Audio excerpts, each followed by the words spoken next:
नमस्कार. बातमी आहे बार्शी तालुक्यातून. बार्शी तालुक्यातील राजकारणात मोठी घडामोड पाहायला मिळत आहे.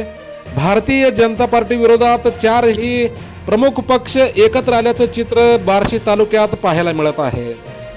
राजकारणात कोणीही कोणाचा कायमचा शत्रू नसतो याचा प्रत्यय सोलापूर जिल्ह्यातील बार्शी तालुक्यात पाहायला मिळत आहे.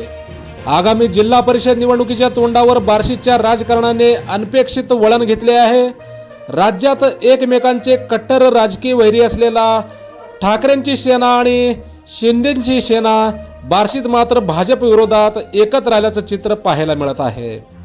बार्शी तालुक्यात जिल्हा परिषद निवडणुकीच्या तोंडावर शिवसेना शिंदे गट, शिवसेना ठाकरे गट आणि दोनही राष्ट्रवादी पक्षांनी मिळून केलेल्या या आघाडीमुळे सोलापूरच्या राजकारणात मोठी खळबळ उडाली आहे. या झालेल्या महाआघाडीच्या संदर्भात खुद्द बार्शीचे ज्येष्ठ नेते तथा आमदार दिलीप सोपल यांनी सोशल मीडियावर या ऐतिहासिक आघाडीची घोषणा केली आहे.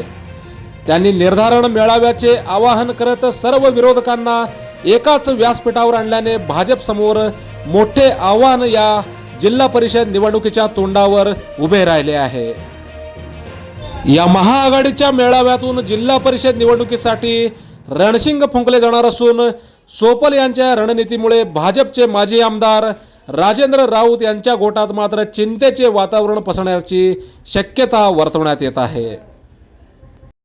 राजकारणात कोणीही कोणाचा कायमचा शत्रू नसतो याचा प्रत्यय सोलापूर जिल्ह्यातील बार्शी तालुक्यात पाहायला मिळाला आहे. आगामी जिल्हा परिषद निवडणुकीच्या तोंडावर बार्शीच्या राजकारणाने अनपेक्षित वळण घेतले असून भाजप विरोधात या ठिकाणी जिल्हा परिषद निवडणुकीच्या तोंडावर चारही प्रमुख पक्ष एकत्र आल्याचे चित्र पाहायला मिळत आहे.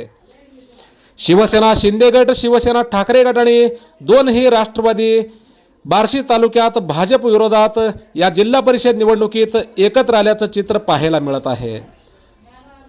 सोलापूर जिल्ह्यातील जिल्हा परिषद निवडणुकीच्या संदर्भातील महत्त्वपूर्ण बातम्या पाहण्यासाठी सबस्क्राईब करा हॅलो सोलापूर न्यूज चॅनल. धन्यवाद.